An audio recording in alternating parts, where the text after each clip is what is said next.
Terima kasih atas sambutan hangatnya di Penida Official.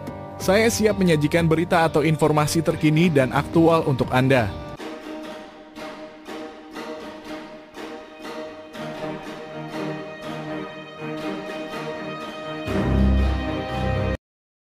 Dalam konferensi pers yang digelar di Cirebon pada tanggal 30 Juli 2024, Ibtu Rudiana, ayah dari Eki yang merupakan korban pembunuhan bersama kekasihnya Vina pada tahun 2016, akhirnya muncul di hadapan publik. Ibtu Rudiana hadir bersama tim kuasa hukum termasuk Hotman Paris dan timnya yang mewakili keluarga Vina. Hotman Paris menyebutkan bahwa kehadiran Rudiana adalah hal yang mendadak. Mereka berencana untuk mengadakan konferensi pers di Cirebon, namun Rudiana menghubungi mereka untuk bertemu. Hal ini menarik karena sebelumnya Hotman Paris dan Rudiana sempat berseteru terkait tuduhan bahwa Rudiana telah merekayasa kasus pembunuhan tersebut yang berujung pada penetapan 8 tersangka. Selain itu, Marliana, kakak kandung Vina, juga hadir dalam konferensi pers tersebut. Mereka bersama-sama menjawab pertanyaan media mengenai perkembangan terbaru dalam kasus Vina Cirebon, terutama terkait sidang peninjauan kembali yang diajukan oleh Saka Tatal, salah satu mantan terpidana dalam kasus tersebut. Dalam konferensi pers yang diadakan di Cirebon pada 30 Juli 2024, Ibtu Rudiana menghadapi tudingan serius yang mengaitkan dirinya dengan penyusunan skenario untuk menjebloskan 8 terpidana dalam kasus pembunuhan Vina dan Eki. Tuduhan tersebut mencakup klaim bahwa Rudiana memanipulasi saksi Ap dan Dede untuk memberikan kesaksian palsu dalam berita acara pemeriksaan dalam kurung BAP pada tahun 2016. Selama konferensi pers, Hotman Paris sebagai ketua tim kuasa hukum keluarga Vina menyindir Dedi Mulyadi yang sempat dipertimbangkan sebagai saksi dalam sidang peninjauan kembali dalam kurung PK Saka Tatal. Hotman Paris mempertanyakan relevansi dan kompetensi Dedi Mulyadi sebagai saksi dalam persidangan tersebut. Menyatakan bahwa kehadirannya tidak diperlukan dan mencurigai bahwa Dedi Mulyadi hanya mencari popularitas melalui kasus ini. Mungkin untuk mendukung ambisi politiknya sebagai calon gubernur Jawa Barat. Dalam konferensi pers pada 30 Juli 2024, Hotman Paris mengkritik Dedi Mulyadi yang terlibat dalam kasus pembunuhan Vina dan Eki di Cirebon. Hotman menyarankan agar Dedi Mulyadi berhenti menggunakan kasus tersebut untuk kepentingan politiknya, terutama karena Dedi tidak memenuhi syarat sebagai saksi. Hotman juga bercanda bahwa Dedi kalah populer dibanding dirinya dan mengingatkan bahwa laporan Ibtu Rudiana tentang dugaan kesaksian palsu oleh Dedi bisa menghambat ambisi politik Dedi untuk mencalonkan diri sebagai gubernur Jawa Barat pada 2024. Ibtu Rudiana yang hadir dalam konferensi pers tersenyum mendengar pernyataan tersebut. Ia membantah tuduhan bahwa dirinya mengarahkan kesaksian palsu yang diberikan oleh Dede yang sebelumnya diungkapkan dalam sebuah podcast di kanal YouTube Dedi Mulyadi. Rudiana menegaskan bahwa klaim Dede adalah kebohongan semata.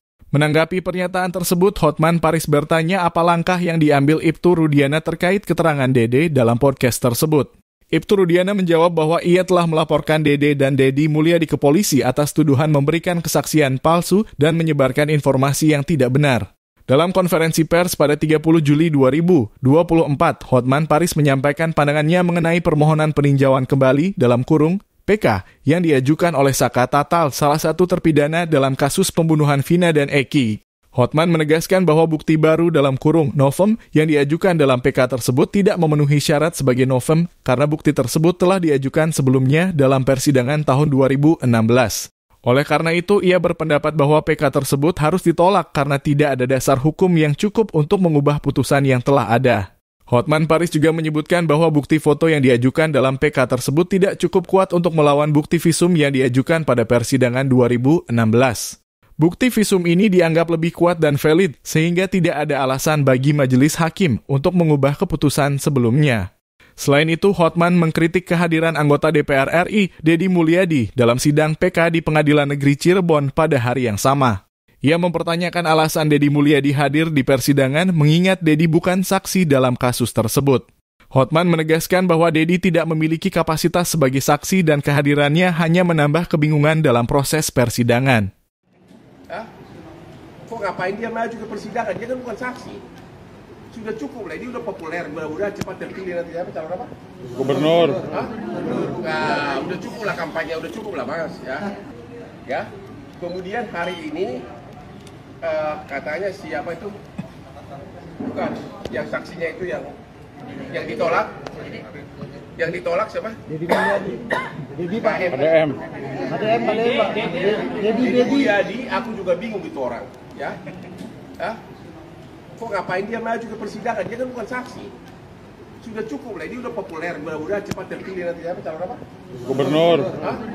Nah, udah cukup lah kampanye, udah cukup lah mas, ya.